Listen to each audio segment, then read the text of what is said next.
अस्सलाम वालेकुम friends, welcome back to top smarties. Drama serial Hadsa आज के केस ने तो दिल हिला कर रख दिया। जब एक माँ रोती रही, अपने शोहर से कहती रही, मेरे बच्चे के सामने उन्होंने मुझे नोचा, मेरे कपड़े फाड़े। कुमैल तड़पता रहा, कहता रहा मेरी माँ को छोड़ दो, लेकिन उनके सामने उन्होंने मेरा रेप कर दिया। मैं भला अपने बेटे का सामना कैसे करूँगी। दूसरी तरफ बेटा परेशान, माँ से नजरें कैसे मिलाऊं। और यहाँ पर माँ तड़प रही है कि बेटे के सामने कैसे जाऊंगी। गजनफर अपनी बीवी को संभालने की कोशिश करता है, कुछ नहीं हुआ, वो भूल जाएगा सब कुछ। तो तस्कीन तड़प उठती है, नहीं भूलेगा वो कैसे मेरे पास आए, मेरे कपड़े फाड़े। मेरा बेटा तड़पता रहा, कहता रहा। उन दरिंदों ने मेरे बेटे की एक नहीं सुनी, फूट फूट कर रोने लगी और कहने लगी, मैं नापाक हूँ, मैं आपके काबिल नहीं रही, दूर हो जाए मुझसे, मुझे तो अब जीने का हक भी नहीं। गजनफर जल्दी से अपनी बीवी का हाथ पकड़कर उसे तसल्ली देना चाहता है, तभी तस्कीन ने हाथ छुड़वा लिया। पीछे हो जाए, पीछे हो जाए, वो देखे वो मेरे हाथ पर क्या कर रहा है। तो गजनफर उसे तसल्ली देने लगा, कुछ नहीं कर रहा, मैं पकड़ रहा हूँ तुम्हारा हाथ, जो कभी नहीं छोड़ूंगा।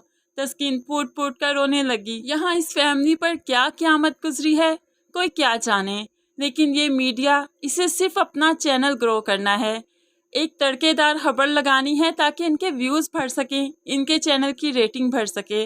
लेकिन यहाँ पर इनके दुख का अंदाज़ा तो किसी को भी नहीं। वलीद अक्लमंदी का मुजाहरा करते हुए मीडिया को वहाँ से भेज देता है, जिसकी वजह से ऐना की जान में जान तो आई, लेकिन वलीद ने उस पर भी नफरत के तीर बरसा ही दिए। तुम्हारी माँ को क्या ज़रूरत पड़ी थी, इतनी सोशल वर्क करती फिरती थी, आखिरकार यही होना था। अब हम लोग भला कैसे जिएंगे, और वो तो जी ही नहीं पाएंगी, जिनके बेटे के सामने ही उनकी इज्जत उतारी गई। ऐना भला वलीद को क्या जवाब दे, अब तो कोई जवाब भी नहीं। दूसरी तरफ पुलिस को तो अब दुश्मन के फिंगरप्रिंट्स भी नहीं मिले, तो वो तफ्तीश के लिए गजनफर को बुला लेते हैं। गजनफर तस्कीन के भाई के साथ पुलिस स्टेशन पहुंचा, तो अब यहाँ पर इंस्पेक्टर कहने लगा, हमें मुजरम का कोई फिंगरप्रिंट भी नहीं मिला, आप लोग हमारी हेल्प करें ना। तो गजनफर यहाँ पर चीख उठता है, आपको क्या लगता है अगर आपको मुजरिम नहीं मिल रहा तो इसमें भी हमारा कसूर है? पहले हम लोग किस ट्रॉमा से गुजर रहे हैं, आपको ज़रा एहसास नहीं। पुलिस वाला हमदर्दी जाहिर करते हुए कहने लगा, नहीं, मेरा वो मतलब नहीं था, मैं पूछना चाहता हूँ आपकी किसी के साथ कोई दुश्मनी तो नहीं, कोई हादसा पहले तो कभी पेश नहीं आया? तो यहाँ पर गजनफर बता देता है, दुश्मनी तो नहीं, लेकिन कुछ दिन पहले मेरे बेटे का किसी के साथ झगड़ा ज़रूर हुआ था। अब यहाँ पर पुलिस बगैर वर्दी के उस दोस्त के घर भी पहुँच जाती है जिसका कुमैल से झगड़ा हुआ था सड़क पर, और यहाँ पर जाकर कहने लगी, हम मिसिस गजनफर के केस के सिलसिले में आपके पास आए हैं, आपका कुमैल से झगड़ा हुआ था, इसी बारे में अब हमें तफ्तीश करनी है। तो ये वही लड़का है जिसका कुमैल से झगड़ा हुआ था, लेकिन ये कहने लगा, मेरा कुमैल से झगड़ा ज़रूर हुआ था, लेकिन मिसिस गजनफर के केस से मेरा कोई ताल्लुक नहीं, क्योंकि हम लोग भी इज़्ज़तदार हैं, फैमिली वाले हैं, औरत की इज़्ज़त करना जानते हैं। आप लोग जो भी कीजिए कर लीजिए, लेकिन आपको कभी भी इस हादसे का मुजरिम मैं नहीं मिलूँगा। पुलिस तो यहाँ से भी नाउम्मीद ही वापस आई।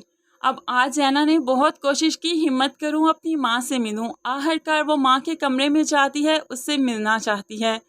माँ के गालों पर हाथ रखा तो माँ भी फूट फूट कर रोने लगी, उसके आंसू निकल आए तो ऐना भी रोने लगी। अब तो मेरी बहुत मजबूत माँ है ना, आप यहाँ पर बिस्तर से लगकर क्यों पड़ी हैं, हिम्मत कीजिए।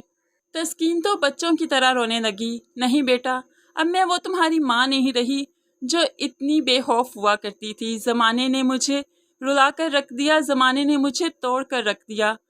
ऐना रोती गई और आज माँ भी बोलने लगी, तुम्हें पता है तुम्हारे भाई के सामने उन्होंने मेरे कपड़े फाड़े, तुम्हारे भाई के सामने उन्होंने मेरा रेप किया, मैं कुमैल का सामना कैसे करूँगी, यही सोच सोच कर तो मैं अब जिंदा रहना ही नहीं चाहती। लेकिन यहाँ पर ऐना रोने लगी, मैं आपको लेकर आऊँगी ज़िंदगी की तरफ। आप सोचें क्या हुआ, किसी गैर मर्द के सामने तो आपके साथ कुछ बुरा नहीं हुआ ना, आपका अपना बेटा था, और बेटे तो माँओं की पर्दादारी किया करते हैं, वो भला आपके सामने कैसे कोई बात कर सकता है, वो भला किसी को कैसे बता सकता है कि आपके साथ क्या हुआ? वो तो आपका पर्दादार, आपका राजदार है। मामा आप खुद सोचिए, वो आपकी इज्जत को कभी नहीं उछालेगा, वो तो कभी बाबा से भी बात नहीं करेगा कि आपके साथ क्या हुआ। लेकिन माँ तड़पने लगी, मैं भी तो उसका सामना नहीं कर पाऊंगी ना, मैं भला उसके सामने कैसे जाऊंगी। تسکین تو بس ایک کمرے کی ہو کر رہ جائے گی، لوگوں سے ڈرنے لگے گی، خوف زدہ ہونے لگے گی اور بیٹے کا سامنا تو کرنا ہی نہیں چاہے گی، لیکن اینا اس سب میں اپنی ماں کی خوب مدد کرے گی۔ فرینڈز، ہم نے 3 سال پہلے اسلام آباد موٹر وے پر پیش آنے والا واقعہ تو دیکھ لیا تھا، جو ماں کا ریپ بچوں کے سامنے ہوا تھا، لیکن ہم لوگ اسے نیوز سمجھ کر بھول گئے۔ اس عورت کی بات میں کیا زندگی تھی، بچوں نے ماں کا سامنا اور ماں نے بچوں کا سامنا کیسے کیا ہوگا، اس ڈرامے میں ہمیں پورا دکھایا جا رہا ہے، جو کہ دیکھا ہی نہیں جاتا، دل دہل کر رہ جاتا ہے۔